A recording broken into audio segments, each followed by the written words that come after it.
আওয়ামী লীগকে ভয় পাচ্ছে সরকার, কোনো সন্দেহ নেই। ভয় পাচ্ছে বলেই তো আমরা দেখলাম, ভয় পাচ্ছে বলেই আমরা দেখলাম যে তাদের যে প্রভু, তাদের প্রভুরা বলে দিয়েছে, শেখ হাসিনা, জননেত্রী শেখ হাসিনা যেদিন ঘোষণা দিলেন, তারপরেই দেখলাম তাদের প্রভু রাষ্ট্র বলল, প্রভু রাষ্ট্রের প্রতিনিধিরা বলল যে শেখ হাসিনা আর বাংলাদেশে ক্ষমতায় আসতে পারবে না, তার পরিবারও আসতে পারবে না। আরে বাবা, আপনি কে এই কথা বলার? এটা ডিসিশন নেবে বাংলাদেশের জনগণ।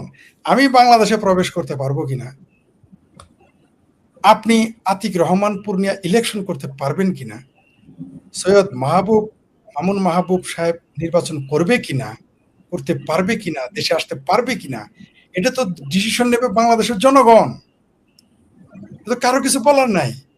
কালকে যদি বাংলাদেশের জনগণ মনে করে সৈয়দ মামুন, আতিক রহমান, শেখ ফরিদ বাংলাদেশের রাজনীতিতে ছিল, আছে এবং ছিল না, থাকবে, আপনি ঠেকাইতে পারবেন? পারবেন না। তাহলে আমাদের তিনজনের, এটা আমাদের নাগরিক অধিকার, আমি বাংলাদেশের রাজনীতিতে আসবো। ইভেন আমার জনগণ আমাকে চাচ্ছে না, কিন্তু আমি রাজনীতি করব, এটা আমার সাংবিধানিক অধিকার। এই বক্তব্য আপনি, আপনার, আমাদের প্রতিপক্ষ রাজনীতিবিদরা বলতে পারে, বাংলাদেশের যে কোনো নাগরিক এটা বলতে পারে। আমার সমালোচনা, আমার যেমন জামাত তো কোনোদিনই চাইবে না বাংলাদেশে আমি রাজনীতি করি, প্রশ্নই আসে না। কারণ আমি তো, যদি কোনোদিন আমি ইলেকশন করি, আমি তো প্রকাশ্যে ঘোষণা দিব যে স্বাধীনতা বিরোধীদের ভোট আমার দরকার নেই, আমি চাইবই না তাদের কাছে ভোট, যাবও না তার কাছে, আমি, প্রশ্নই আসে না। আমার স্বাধীনতা বিরোধীদের ভোট নিয়ে আমাকে এমপি হইতে হবে, ওই রাজনীতি আমি কোনোদিন করবো না, সম্ভবত সেই জন্য কোনোদিন রাজনীতি করতে পারবো না, বা আমাকে রাজনীতি কেউ নিবে না, বা আমি যাব না। আমি প্রকাশ্য বলবো, আমার অবস্থান সুস্পষ্ট। এটা আমার যেমন বলার অধিকার আছে, তেমনি জামাতিদেরও অধিকার আছে বলার যে শেখ ফরিদকে আমরা চাই না, এই লোককে আমরা ইলেকশন করে বলতে পারে, সে বাংলাদেশের নাগরিক। কিন্তু অন্য দেশের নাগরিক কিভাবে বলে আমি এটা বুঝে উঠতে পারি না। তাও শুধু নাগরিক হলে, তিনি যদি ইন্টেলেক্ট হতেন, মানে তিনি যদি বুদ্ধিজীবী হতেন, তিনি একজন লেখক হতেন বা একজন ক্রিটিক হতেন, পৃথিবীর যে কোনো দেশের ক্রিটিক, আমি ভারতের নরেন্দ্র মোদীজিকে নিয়ে আমি সমালোচনা করতে পারি, অমিত শাহকে নিয়ে সমালোচনা করতে পারি, আমি রাহুল গান্ধীকে নিয়ে সমালোচনা করতে পারি, ইন্দিরা গান্ধীর নাতনি রাহুল আর কি প্রিয়াঙ্কা গান্ধীকে নিয়ে সমালোচনা করতে পারি ঠিক হিসেবে, ক্রিটিক হিসেবে। আমি শুভেন্দু অধিকারী সমালোচনা করতে পারি, হুমায়ুন কবিরের সমালোচনা, আলোচনা করতে পারি ক্রিটিক হিসেবে, বিং এ ক্রিটিক। কিন্তু বাংলাদেশি হিসেবে আমার এই অধিকার নাই, সে রাজনীতি করবে কি করবে না এটা আমি বলতে পারবো না। আমি তার শত সমালোচনা করতে পারি, আমি সমালোচনা করতে পারি নরেন্দ্র মোদী ভালো পক্ষে বললে বলতে বা মন্দ, আমি বলতে পারি রাহুল গান্ধী ভালো বা মন্দ, আমি বলতে পারি ডোনাল্ড ট্রাম্প ভালো বা মন্দ, কিন্তু আমি এটা বলতে পারবো না তিনি রাজনীতি করবেন কি করবেন না। এই রাইটস তো আমার ভাই নাই, ক্রিটিক হিসেবেও নাই, লেখক হিসেবে, বুদ্ধিজীবী হিসেবেও নাই, আর বাংলাদেশি নাগরিক হিসেবে তো নাই। তাহলে একজন রাষ্ট্রের দায়িত্বে থেকে তিনি কিভাবে এই কথা বলেন? তার মানে যে তার গোলামেরাই এখন ক্ষমতায়। নিঃসন্দেহে শেখ হাসিনার এই বক্তব্য, জননেত্রী শেখ হাসিনার এই বক্তব্য যে আমি ডিসেম্বরে, তিনি এতদিন কিন্তু বলতেন আমি আসবো, তোমরা তৈরি থেকো, আমি আসতেছি, ভয় পেও না, এগুলো বলতেন। এখন তিনি সরাসরি একটা মাস বলে দিয়েছেন যে আমি ডিসেম্বরে আসতেছি। তো এটা যে কতটুকু প্রভাব পড়েছে, অস্বস্তিতে, স্বস্তিতে পাচ্ছে না সরকার, ভয় পাচ্ছে, এটা তো পরিষ্কার যে তার প্রভুরা ভয় পেয়ে গেছে, তাই এই বিবৃতি দিয়েছে। বরং এই বিবৃতি দিয়ে তুষের আগুনে ফু দিয়েছে, আমাদের সোজা জামালপুরের ভাষায় বলি, তুষের আগুনে ফু দিতে নাই, আগুন ছড়ে যায়। বরং সেই বিদেশি ব্যক্তিগুলো, তাও দায়িত্বপ্রাপ্ত ব্যক্তিগুলো যখন এই কথা বলেছে, এটা তুষের আগুনে ফু দিয়েছে, তুষের আগুনে হাওয়া দিয়েছে, তুষের আগুনে বাতাস দিয়েছে, এটা ছড়ে যাবে আরো, এটা চিঙ্গারি হয়ে যাবে, এটা স্ফুলিঙ্গ হয়ে যাবে, দাবানলের মতো পরিণত হবে এই ভিডিওতে। আর আপনি যার কথা বললেন, ওই নেশৌরি বা গাজাখোর বলা হয়েছে, তাকে নেশাখোর বলা হয়েছে, এখানে আমি আলোচনা করতে আগ্রহী। সে তো বিএনপি করে না। এই যে কি নাম হ্যাঁ জাহেদ, আমি তাকে, মান্না ভাইয়ের পেতিবাড়া ছিল, সেই পেতিবাড়া থেকে মোটামুটি এখন তারেক রহমানের পাড়াতে পরিণত হয়েছে এই পদ পেয়ে। সে কোনোদিন বিএনপি করেছে? আপনি তাকে, এই যে আপনি মামুন ভাই, আপনি দেখেছেন কোনোদিন তাকে কোনো মিছিলে দেখেছেন? বাংলাদেশের রাজনীতিতে তার বা বিএনপিতে তো তার কোনো এক পয়সা অবদান নাই। এই লোকটা কার কথায়, কার নির্দেশে বা কার সুপারিশে মন্ত্রী, প্রতিমন্ত্রী বানানো, প্রতিমন্ত্রী মর্যাদার উপদেষ্টা বানানো হয়েছে, তার তথ্য কোন লোক? একেবারে একটা ফাত্রা লোক। আচ্ছা, এই দেশে 50% মানুষ শেখ হাসিনাকে সমর্থন করে আমাদের হিসেবে, তাদের হিসেবে 30-35% সমর্থন করে। সেই দলের নেত্রীর কথা বাংলাদেশে প্রকাশ পাবে কি পাবে না, বাংলাদেশের আইনে কাজ হবে। আচ্ছা, আমাকে ঠেকাইতে পারবেন আপনি? আমাকে ঠেকাইতে পারবেন? আমি তো নৈশ একজন মানুষ। মামুন ভাই বাংলাদেশের এই প্রথম সারির নেতা না, তার কথা আপনি ঠেকাইতে পারবেন? এই যে ইউটিউব চ্যানেল, আপনি আতিক পূর্ণিয়ার যে পূর্ণিয়া চ্যানেল ঠেকাইতে পারবেন এর বন্ধন? আপনার তথ্য উপদেষ্টা ছাড়া আকল থাকা উচিত যে এতবার একটা দলের এটা বলে বরং আরো তিনি তো প্রচার করলেন তিনি নিজেই। শেখ হাসিনার বিরুদ্ধে যে নিউজ করবেন না আপনি? শেখ হাসিনার বিরুদ্ধে সমালোচনা করবেন না? তখন ওটা কি নিউজের মধ্যে আসলো না? আপনি কি করতে চান? এই দেশ গণতান্ত্রিক। এইখানে সবার নিউজ থাকে। আপনার সমস্যা কোথায়? আপনি দলটাকে নিষিদ্ধ করেছেন। দলটাকে ছাত্রলীগকে নিষিদ্ধ করেছেন। ইলেকশন আসতে দেন না। এমন কেউ বলেছেন কোন ফরম্যাটে আওয়ামী লীগ ক্ষমতায় নির্বাচন করতে দিবেন না। হাইরে গণতন্ত্রে ঠিকাদার হয়ে গেছে। তাই না? এ বিএনপির সে তো কেউ না বরং এই কথা বলে বিএনপির ১২টা বাজাইতেছে। এই পাড়া সে বিএনপির ১২টা বাজাইতেছে।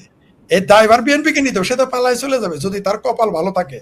যদি মান্না ভাইয়ের বেতি ভাড়া তারেক রহমানের পাড়া জাহেদ, আমি দুঃখিত এই শব্দগুলো উচ্চারণ করার জন্য। কারণ যারা আমার স্বাধীনতা, আমার সার্বভৌমত্ব, মুক্তিযুদ্ধ, জয় বাংলা স্লোগান, পতাকা, বঙ্গবন্ধুকে নিয়ে বিকৃত কথা বলে তাদের বিরুদ্ধে আমার এই কথা বলার আমার রাইটস, এটা আমার অধিকার আছে মনে করি। তারা এটা না করলে আমিও করতাম না। যাই হোক, এই পেতি পাড়া বা পাড়া এই যে এর কথাতে কি যায় আসে? এর কথাতে শেখ হাসিনার আগমন ঠেকবে? নাকি শেখ হাসিনার প্রত্যাগমন ঠেকবে? না শেখ হাসিনার রাজনীতি ঠেকবে? না বাংলাদেশ আওয়ামী লীগ ঠেকবে? আর এর কথায় পুনর্বাসন হবে যে বিএনপি আর পুনর্বাসন করবে না বিএনপিকে। বিএনপিকে কে বলছে পুনর্বাসন করতে? আরে বিএনপিকে তো বিএনপির বাংলাদেশ জন্ম না হলে তো বিএনপির জন্ম হইতো না। বিএনপি পুনর্বাসিত হয়েছে, বিএনপি সৃষ্টি হয়েছে ক্যান্টনমেন্ট থেকে। আওয়ামী লীগ জনগণের দল। আমি বলেছি তো বাংলাদেশ আওয়ামী লীগ হচ্ছে সেই দৈত্য যে জনগণের তৈরি দৈত্য, তাকে কোনো বোতলে আপনি বন্দি করতে পারবেন না। ভাই জাহিদ পাড়া যদি মনে করে, যারা দেখলে মানুষ মনে করে যে একটা নেশাখোর, একটা এয়ারপোর্টে তারা তো চিনে না যে এই লোকটাকে, তারা বলছে নেশাখোর। সেই লোকের কথাই দেশে আসছে তো বিএনপির কেউ না। বিএনপি তাকে পুনর্বাসন করবে কি করে? বিএনপির দয়ায় কি আওয়ামী লীগ চলবে নাকি? বা কোন দল, কোন রাজনৈতিক দলের দয়ায় চলে? জনগণের সাথে জনগণের সম্পর্ক রাজনৈতিক দলের। জনগণ যদি চায় আপনি কে ঠেকান? আপনি পুনর্বাসন করে তার আর এই পেতিপাড়া মান্না ভাইয়ের পেতিপাড়ার তো কোনো দরকারই নেই, প্রয়োজন 5টা ভোট আছে তার, 5টা ভোট পাবে তার এলাকায়। এই লোক যদি নির্বাচন করে তার এলাকায় আমার সাথে যদি সে নির্বাচন করে, আমি কুত্তা মার্কা নিয়ে কারাইলি এই জায়েদ পাড়া জামানত থাকবে, কুত্তা মার্কা নিয়ে কারাইলি জামানত থাকবে না। এই লোক লম্বা লম্বা কথা বলে বাংলাদেশ আওয়ামী লীগ বিএনপির তো এই চলে না। আর এই জায়েদ পাড়া, আর উনি তো বিএনপি করেন না, উনি কেন এই কথা বলেন? উনি যে দায়, উনি টেকনোক্রেটে আসছেন, তিনি কারো দয়ায় গ্রেস মানে কারো বাইপাস সার্জারি যেমন করে সেরকম তিনি মন্ত্রী হয়েছেন। ওটা আমরা জানি। বিএনপির কোন লোক তার প্রতি সন্তুষ্ট? এ জুনায়েদ সাকি, এরা কি বিএনপি করে? কিভাবে এরা এরা মন্ত্রী হয়েছিল? সাকির সম্ভবত মন্ত্রণালয়ে তুলে নেওয়া হয়েছে বা সরিয়ে দেওয়া হয়েছে। এগুলো কারা? এরা এরা কারো না কারো ফরমায়েশি মন্ত্রী। এরা ফরমায়েশি লোক। এই ফরমায়েশি লোকের কথা আওয়ামী লীগ চলবে? বাংলাদেশ আওয়ামী লীগকে আপনি পছন্দ করেন না করেন, মামুন ভাই পছন্দ করুক না করুক, আমি পছন্দ করি না করি, তাতে যায় আসে না। এই দেশে 5 কোটি মানুষ মিনিমাম আওয়ামী লীগকে পছন্দ করে। আপনি তাকে ইলেকশন করতে দিবেন না, বেনামে আসতে দিবেন না। দেশটা কি এই তারেক রহমান আর জাহিদ পাড়ার বাপের দেশ? পৃথিবীতে যদি কোনো ব্যক্তি বলতে পারে যে এটা আমার, আমরা যারা পৃথিবীর যে কোনো দেশের নাগরিক, আমরা বলবো এটা আমাদের দেশ বা আমার দেশ, বড়জোর বলতে পারে আমার দেশ বা আমাদের দেশ, একমাত্র শেখ হাসিনা, শেখ রেহানাই বলতে পারে এই দেশ আমার দেশ, এই দেশ আমার বাপের দেশ। পৃথিবীর এই 2জন মানুষই বলতে পারে, জিন্দা যে 2জন আছে। আর কেউ বলতে পারে না পৃথিবীর। আপনি তাদের ওই তারেক রহমান আর জাহিদ পাড়ার দয়ায় তারা বসে থাকবে, যখন আসবে ঠেকাইতে পারবে? এরা কখনোই পারবে না। প্রশ্ন এই সমস্ত এর কথা কান দেওয়ার কোনো কারণ নাই। আর আপনি যেটা বললেন যে ভয় পাচ্ছে কিনা, অবশ্যই ভয় পাচ্ছে। তার জন্য তার প্রভু রাষ্ট্রের যারা দায়িত্বপ্রাপ্ত তারা বিবৃতি দেওয়া শুরু করেছে যে শেখ পরিবার, শেখ হাসিনা পরিবার, শেখ হাসিনা আর বাংলাদেশে ঢুকতে পারবে। তুমি কে বে? আমার বাড়িতে আমি ঢুকবো, তুমি কে? 7 সমুদ্র 13 নদীর পাড়ি থেকে আমি শেখ ফরিদ বাংলাদেশে ঢুকতে পারলে শেখ হাসিনা ঢুকতে পারবে না? ঢুকবে, অবশ্যই ঢুকবে। কে তাকে ঠেকাবে? এটা তার সাংবিধানিক অধিকার। আপনি এতদিন না বলছেন যে শেখ হাসিনাকে হেলিকপ্টারে নিয়ে আসো আবার ফিরে, শেখ হাসিনাকে ফেরত দাও, শেখ হাসিনাকে ধরবে, আদালতে নিবে, ফাঁসি দিবে, ইত্যাদি ইত্যাদি। আবার আরেক ফাত্রা এক মহিলা আছে, আমি সরি মহিলাদের বিরুদ্ধে কথা বলি, এক ফাত্রা মহিলা সংসদে দাঁড়িয়ে বলে শেখ হাসিনাকে ইলেকট্রিক শক দিতে হবে। কমন সেন্স থাকে, কোনো মানুষের সেন্স থাকলে এই কথা বলে সংসদে দাঁড়িয়ে তাকে ইলেকট্রিক শক দিতে হবে? পৃথিবীর কোন আদালতের আইনে আছে ইলেকট্রিক শক দেওয়া? মানে কত নির্মম, কত বর্বর হলে এরা এরা আবার বলে গণতন্ত্রের দাবিদার। বিএনপি তো কোনোদিনই গণতান্ত্রিক দল ছিল না। চেষ্টা করেছিল, তারা পারে নাই। তবে তারা যদি গণতান্ত্রিক দল হতো, বাংলাদেশের জন্য, গণতন্ত্রের জন্য, আমাদের জন্য, বাংলাদেশের জন্য ভালো হতো। কিন্তু হয়ে ওঠেনি। তার জন্য এই কথা বলতে পারে সংসদে দাঁড়িয়ে একজন মহিলা, যে তাও একজন মহিলা হয়ে বলে তাকে ইলেকট্রিক শক। আমার মনে হয় তিনি আরো কিছু বলতে চেয়েছিলেন, সেই শব্দগুলো আমি উচ্চারণ নিজেও করলাম না। তার মনে আরো কিছু ন্যাক্কারজনক পাশবিকতা তার মনে ছিল, যেগুলো তিনি সংসদে বলতে পারেন নাই। আমরা ওগুলো বুঝি, আমরা ওগুলো বুঝি। তবে এই ইলেকট্রিক শক যেন তার গায়ে না লাগে, তাকে কেউ না দেয়, এই ব্যাপারে তাকে সতর্ক। এত বড় দুঃসাহস তার। ইভেন উনাকেও যদি এই কথা বলে কেউ, আমি তো সেটা সমর্থন করতে পারি না। কোন সভ্য লোক সংসদে দাঁড়িয়ে এই কথা বলতে পারে? একজন মানুষ নিন্দা জানায় আরো হাততালি দিয়েছে। এই জামাতি সরকার, এই বিএনপির সরকার, এই মুস্তাফা সরকার হাততালি দিয়েছে। স্পিকার সেটা এক্সপান্স করে নাই। কি বেহায়া নির্লজ্জ হলে স্পিকার হলে এই কাজ করে? একজন সাংসদ এই কথা বলা, সেটা সেটা সেটা আবার লিখিত আকারে থাকে, এক্সপান্স করে না। মিনিমাম আকল থাকা তো দরকার। তো শেখ হাসিনাকে কেউ পারবে না ঠেকাইতে। বাংলাদেশের আচ্ছা, শেখ হাসিনাকে আসতে দিলেন না, ধরে নিলাম, আমি কমরেড মঈনুদ্দিন খান বাদলের ভাষায় বলতে চাই, ধরে নিলাম শেখ হাসিনাকে আসতে দিলেন না, আওয়ামী লীগের লোক আসবে না ক্ষমতা, আমি ঠেকাইতে পারবেন? তখন আপনি কেন? তারেক রহমান যদি এই দেশে 17 বছর পর আসতে পারে, এখানে সজীব জয় আসতে পারবে না, এখানে পুতুল আসতে পারবে না, আপনি ঠেকাইতে পারবেন? কারো মুরত আছে ঠেকানোর কোন শক্তি? আর যাইতে দেন না, আর 1 ডিসেম্বর পর্যন্ত বলছে।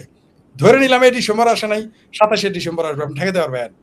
আগামী 23 জনের মধ্যে বাংলাদেশের নেটো বাহিনী রাখতে হবে আওয়ামী লীগ ঠেকাইতে। আপনি পারবেন না ঠেকাইতে। পারবেনই না আপনি। কে পারবে? কোন আইন দ্বারা পারবেন না, কোন সৈনিক দ্বারা পারবেন না, পুলিশ দ্বারা পারবেন না। কারণ জনগণ চাইবে বাংলাদেশে শেখ হাসিনা ঢুকবে দেশে। আপনি ঠেকাবেন কিভাবে? ভয় তো অবশ্যই পাচ্ছে, তার জন্যই তো এগুলো বলতেছে। জি।